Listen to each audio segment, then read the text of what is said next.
السلام عليكم، معاكم منال عبد المنعم. ازيكم يا حلوين؟ عاملين ايه؟ يا رب تكونوا كلكم بألف خير. النهارده ان شاء الله جايه لكم فيديو جديد ان شاء الله يعجبكم. بس قبل ما ندخل على الفيديو حابه افكركم، يا ريت ما تنسوش اللايك، وكمان ما تنسوش تشتركوا في قناتي على اليوتيوب وتفعلوا الجرس عشان كل جديد اعمله يوصلكم، وكمان تعملي شير لكل فيديو بنزله. وما تنسوش بقى كلامكم الجميل اللي بتكتبوا لي في الكومنتات. بحبكم في الله، اجمل واحلى اخوات. يلا نبدأ ونقول بسم الله الرحمن الرحيم، وكمان نصلي على الرسول عشان ربنا يبارك لينا في اليوم بتاعنا ونخلص كل اللي ورانا ان شاء الله. يلا نبدأ كده بقى ونسمي الله ونصلي على الرسول. هنا بقى يا بنات، كنت طبعا بعد ما نظفت الشيش بتاع البلكونه كده وفتحته وخرجت وقفت كده شويه في البلكونه، وقلت بقى اخد لكم اللقطه الجميله دي واقول لكم ان شاء الله يومكم زي الفل. ايه رايكم بقى في المنظر الجميل اللي انتوا شايفينه ده؟ بعد ما وقفت بقى شويه كده في البلكونه دخلت بقى على الصاله، عايزه امسكها بقى كده يا بنات، انضفها تنظيفه عميقه، وكمان اشيل الكفر بتاع الانتريه. بس دايما كده وانت بتعملي اي حاجه سمي الله وصلي على الرسول عشان ربنا يبارك لك في اليوم بتاعك وتخلصي كل اللي وراكي ان شاء الله. النهارده بقى الروتين بتاعنا كده يا بنات فيه بقى رغاوي وبص وطاقه كده ايجابيه، بس دايما كده سمي الله وصلي على الرسول عشان ربنا يعينك على الحاجه اللي بتعمليها وتخلصيها بسرعه ان شاء الله. طبعا اول حاجه بقى عملتها جبت الزعافه زي ما انتم شايفين كده، قلت بقى انضف الحيطان بالمره، بما اني بقى هنضف الصاله تنظيفه عميقه. انضف الحيطان، هي ما بتاخدش اي وقت يعني، على طول كده وانا واقفه بنضف الحيطان زي ما انتم شايفين كده. بنزل من عليها التراب، وبعد كده بقى هبتدي طبعا اشيل بقى الكفر بتاع الانتريه. بصراحه انا حسيت يعني ان هو خلاص محتاج ان هو يتشال، اتبهدل بصراحه من العيد وانا فرشاه. وهبتدي بقى اشيله واغسله واشيله بقى في الدولاب، وقت ما عاوزه افرشه يعني يكون نضيف وزي الفل. بس دايما كده وانت بتعملي اي حاجه سمي الله وصلي على الرسول عشان ربنا يبارك لك في كل حاجه بتعمليها وتخلصيها بسرعه ان شاء الله. هنا بقى كنت خلاص نظفت الحيطان كلها. بعد كده بقى دخلت على الكراسي والكنبه بتاعت الانتريه زي ما انتم شايفين. طبعا هشيل برضو الدفايه دي. الدفايه دي عايزه اقول لكم خفيفه جدا، فمخصصاها بصراحه للكنبه دي، ولما بشيلها يعني واغسلها بفرد حاجه مكانها زي ما هتشوفوا دلوقتي. طبعا بقى شلت يعني الدفايه زي ما انتم شايفين، او المفرش، انا بحب اقول عليه مفرش لان هي مش دفايه، خفيفه خالص. بعد كده بقى نظفت الكنبه كويس، وبعد كده هنا بقى جيت على الكنبه بتاعت الانتريه التاني. طبعا برضو شلت الكفر بتاع الانتريه، طبعا بما اني في كفر على الانتريه مفيش تراب ولا اي حاجه زي ما انتم شايفين، بس انا هنضف تنظيفه عميقه، فبالمره بقى اشيل كده الشيلات بتاعه الانتريه وانضف تحتيها بحيث ان الانتريه بتاعي يكون نظيف وزي الفل. عايزه بقى اقول لكم على حاجه يا بنات، لو الانتريه بتاعك جديد او عندك صالون او ركنه، نصيحه بجد مني ليكي انك تجيبي كفر. طبعا بقى هتختاري اللون اللي انت عايزاه، وطبعا بيبقى فيه منه اشكال كتير. ليه بقى يا منال؟ لان الكفر ده بصراحه بيحافظ على الانتريه او الصالون او الركنه، خصوصا بقى لو الحاجه بتاعتك جديده. فنصيحه مني بصراحه يعني جيبيه، حلو قوي قوي، وبيدي شكل كمان للانتريه. يعني انتوا شايفين كده في اول الفيديو كان الانتريه بصراحه شكله حلو، بس طبعا كنت مضطره ان انا اشيله لانه كان محتاج ان هو يتغسل. فبصراحه لو انت قادره انك تجيبي كفر للانتريه بتاعك او الصالون او حتى الركنه، صدقيني جيبيه مش هتندمي. هنا بقى زي ما انتم شايفين نظفت بقى الكراسي كلها وشلت طبعا الدفايه او المفرش وكمان الكفر. بصراحه انا هغسل الكفر لاني حطيته في الغساله، لقيت يعني ما ينفعش ان انا احط حاجه تانية. المهم يعني ان المفرش اللي شلته من على الكنبه خليته تاني يوم غسلته مع شويه غسيل كده على الغساله العاديه. بس دايما كده وانت بتعملي اي حاجه سمي الله وصلي على الرسول عشان ربنا يبارك لك في الحاجه اللي بتعمليها وتخلصيها بسرعه ان شاء الله. خلاص بقى كنست الصاله زي ما انتم شايفين، وبعد كده بقى خرجت على البلكونه برضو نظفت الحاجات اللي فيها وهبتدي اكنسها زي ما انتم شايفين. عايزه اقول لكم اساسا يا بنات ان احنا قعدتنا في البلكونه اكتر من الصاله. طبعا طول النهار ببقى بنظف زي ما انتم شايفين بعمل الاكل، لكن بالليل بنقعد في البلكونه لان الجو بصراحه حر. فبنقعد بقى انا والولاد وكمان زوجي برضو بيكون جه من الشغل، فبنقعد في البلكونه. فالبلكونه متبهدله عندي اكتر من الصاله، فمسكت بقى البلكونه برضو نظفتها وكنستها. وبعد كده بقى دخلت طبعا شديت الكراسي زي ما انتم شايفين، وهبتدي بقى اكنس وابتدي المع بقى السيراميك عشان ارجع طبعا الكراسي على نظافه. اقول لكم كمان انتم ملاحظين ان انا مش فرشه سجاد ومش هفرش برضو سجاد. ليه يا منال؟ لان بصراحه الجو حر وانا غاسله السجاد، يعني انا شلت بديل السجاده غسلته وشلته، والسجاد برضو اللي هو السجاد التقيل برضو غسلاه وشايلاه. فمش حابه ان انا افرده دلوقتي، قلت كده خليه بقى لما الجو يبرد لانه نضيف. لو فردته من دلوقتي هاجي بقى على دخله الشتاء كده او الجو ما يبرد احس ان هو محتاج يتغسل تاني، فقلت لا خليه. انا كده كده بصراحه بحب السيراميك ما يكونش عليه سجاد، بيبقى يعني التنظيف بالنسبه لي اسهل. عايزه اقول لكم يعني ممكن امسح السيراميك في اليوم مرتين، لان طبعا مش عليه السجاد، فبيبقى اسهل ليا ان انا انضفه بسرعه. بس دايما كده وانت بتعملي اي حاجه سمي الله وصلي على الرسول، عشان ربنا يبارك لك في كل حاجه بتعمليها، وكمان تخلصيها بسرعه ان شاء الله. شديت بقى الكراسي كلها زي ما شفتوا، نضفت كده تحتيها، وجبت بقى الموب بشويه بقى اي معطر او شويه كلوريل، وابتديت امسح السيراميك وسبته طبعا ينشف، ورجعت بقى الكراسي مكانها زي ما انتم شايفين. بعد كده بقى جيت طبعا على الكرسي اللي جنب التلاجة، وكمان التلاجة برضو شدتهم كده ونضفت مكانهم، عشان زي ما قلت لكم بقى دي تنظيفه عميقه، فلازم انضف تحت كل حاجه واخليها زي الفل زي ما انتم شايفين كده. خلاص بقى رجعت التلاجة وكمان الكرسي، وكده بقى نضفت تحت الكراسي كلها.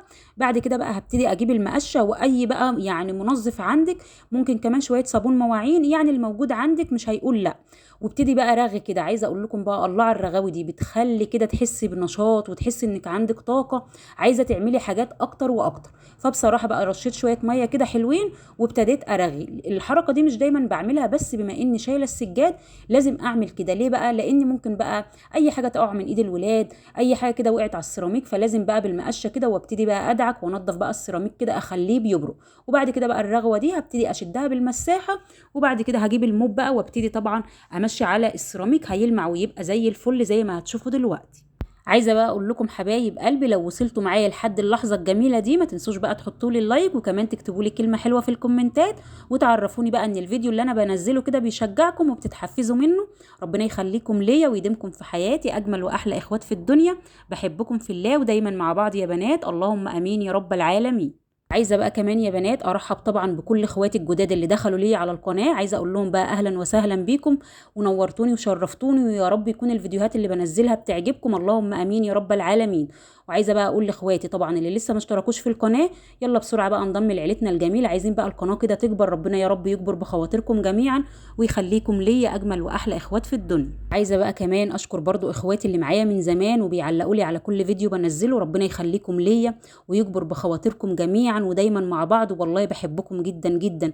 وشكرا على كلامكم الجميل الطيب اللي شبه قلوبكم الطيبه، بجد والله بحبكم يا بنات. ربنا يديمكم في حياتي ويخليكم ليا، بجد انتوا عيلتي الجميله. ربنا يديمكم في حياتي ويخليكم ليا، ولكم بالمثل كل كلمه طيبه، وربنا يكبر بخواطركم جميعا، اللهم امين يا رب العالمين. عايزه اقول لكم قد ايه كلامكم بيفرحني وبيشجعني وبيديني كده طاقه، فربنا يخليكم ليا ودايما كده مع بعض يا بنات، اللهم امين يا رب العالمين. طبعا بقى زي ما انتم شايفين كده كنست بقى، وطبعا رغيت، وبعد كده بقى لمعت زي ما انتم شايفين كده. المهم ان انا خليت الصاله يعني بصوا بتبرق كده زي ما هتشوف. بعد كده بقى جبت شويه ميه وهبتدي بقى اشد طبعا بقى اي رغاوي كده على السيراميك. طبعا ما خدتش مني اي وقت، لان انا شديت الاول الرغاوي كلها بالمساحه، وبعد كده لمحت بقى زي ما شفتوا، وبعد كده بقى جبت الموب. طبعا بقى ما حطيتش اي يعني منظف تاني او اي حاجه في الميه، لان الرغوه دي اساسا هتطلع في الموب، فالميه عندي هتبقى برضو فيها رغوه، فمش محتاجه بقى ان انا احط اي حاجه تانية. المهم بقى ان انا مسحت الصاله وخرجت على البلكونه برضو نظفتها هي كمان بالمره، لان البلكونه زي ما قلت لكم قبل كده يا بنات زيها زي الشقه بالظبط، فلازم برضو انظفها واهتم بيها. بس دايما كده وانت بتعملي اي حاجه سمي الله وصلي على الرسول، عشان ربنا يبارك لك في كل حاجه بتعمليها وتخلصيها بسرعه ان شاء الله. شفتوا بقى كده مسحت السيراميك وطبعا سبته بقى ينشف خالص، وبعد كده بقى جبت البياضات ابتديت افرشها زي ما انتم شايفين، وجبت المفرش ده برده حطيته على الترابيزه. والفازه اللي انا حطيتها دي طبعا انا عندي اتنين، واحده كبيره وواحده صغيره، فالصغيره دي بصراحه حطيت فيها يعني الزرع زي ما انتم شايفين كده الاخضر ده، والكبيره بقى شلتها. قلت مش عايزه بصراحه زحمه كتير في الصاله، بحس كده ان المكان رايق. المهم بقى ان انا فرشت البيضات زي ما انتم شايفين كده، وهبتدي بقى اعطر طبعا الانتريه عندي. وخرجت كمان برده على الكرسي اللي في البلكونه برده عطرته، وكنت برده نظفت البلكونه وخليتها زي الفل، وبقيت الشقه برده خليتها زي الفل. وبعد كده بقى هبتدي اطفي النور. وفي الوقت اللي انا كنت شغاله فيه كنت حاطه طبعا الكفر بتاع الانتريه في الغساله الاوتوماتيك، وعلى ما خلصت بقى طبعا كانت الغساله هي كمان خلصت، فنشرت بقى الكفر زي ما انتم شايفين كده. وطبعا هو ما بياخدش وقت لان انا غسلاه في الاوتوماتيك، واول بقى ما ينشف ابتدي بقى اشيله واطبقه واحطه في الدولاب يكون نضيف برده عندي. اي وقت بقى عايزه افرده هبتدي افرده. المهم ان انا طبعا الحاجه طالما اشيلها لازم اشيلها نضيف. بعد كده بقى دخلت على المطبخ، عايزه اعمل كده يعني معجنات للولاد. الحاجات دي بنجيبها طبعا من الافران، بتبقى غاليه وهي سهله وبسيطه. بس دايما كده وانت بتعملي اي حاجه سمي الله وصلي على الرسول، عشان كل حاجه تطلع من ايديكي زي الفل ان شاء الله، وكل اللي يدوق منها يقول لك طعمها حلو جدا جدا. عندي بقى في البوله كيلو دقيق طبعا اكون نخلاه، وعندي كمان ربع معلقه صغيره من الملح، معلقة كبيرة من السكر، معلقة كبيرة من الخميرة، معلقتين كبار من اللبن البودرة، وعلبة زبادي تكون صغيرة، وبياض بيضة. والصفار بتاع البيضة اللي انا خدتها البياض يعني هركنه دلوقتي على جنب، هتشوفوا هعمل بيه ايه. ومعايا طبعا مية دافية تكون للعجن، ومعايا معلقتين من الزبدة. طبعا بقى قلبت المواد الجافه كلها مع بعضيها زي ما انتم شايفين كده، وبعد كده هبتدي انزل بالميه. وانزلي بقى بالميه على مرتين ثلاثه لحد ما العجينه تبقى طريه وما بتلزقش في ايديكوا زي ما هتشوفوا دلوقتي. طبعا بقى بنزلها على الرخامه عشان اعرف اعجنها كويس. واعجني بقى على قد ما تقدري كده، واول ما تحس ان هي هتبتدي تلم زي ما انتم شايفين كده، هنزل بقى بمعلقتين من الزبده. لو حابه تستبدليهم بزيت يبقى هتحطي ربع كوبايه من الزيت، بس انا بحب احط زبده، بتدي طعم حلو قوي للعجين. هفضل بقى اعجن لحد طبعا ما العجينه تبقى طريه ولينه زي ما هتشوفوا دلوقتي. اول بقى ما تحطوا الزبده هتحسوا ان العجينه كده بتتقطع في ايديكم، مفيش اي مشكله، افضلي عجني فيها لحد ما تلاقيها بقى لمت في ايديكي كده وبقت طريه خالص، لكن ما بتلزقش. المهم كده وانت بتعملي اي حاجه سمي الله وصلي على الرسول، عشان ربنا يبارك لك في الحاجه اللي بتعمليها ان شاء الله. خلاص بقى عجنت العجينه زي ما انتم شايفين. جبت بقى البوله بتاعتي دهنتها كده دهنه من الزيت، وكمان برضو على العجينه كده من على الوش برضو دهنه بسيطه كده من الزيت. غطيتها بقى بكيس او استرتش، يعني انا ما كانش بصراحه عندي استرتش، فكيس كده بتاع التلاجة فتحته وغطيت بيه العجينه وكمان فوطه. وهبتدي بقى احطها كده لحد طبعا ما حجمها يتضاعف. على طبعا ما تخمر كده قلت بقى اغسل الرخامه وانضفها عشان لما اجي افرد على الرخامه تكون الرخامه بتاعتي نظيفه، مكان بقى معجنت زي ما انتم شايفين كده. بس دايما كده وانت بتعملي اي حاجه سمي الله وصلي على الرسول، عشان ربنا يبارك لك في الحاجه اللي بتعمليها ان شاء الله. هنا بقى خلاص كان طبعا حجم العجينه اتضاعف، رشه بسيطه كده من الدقيق.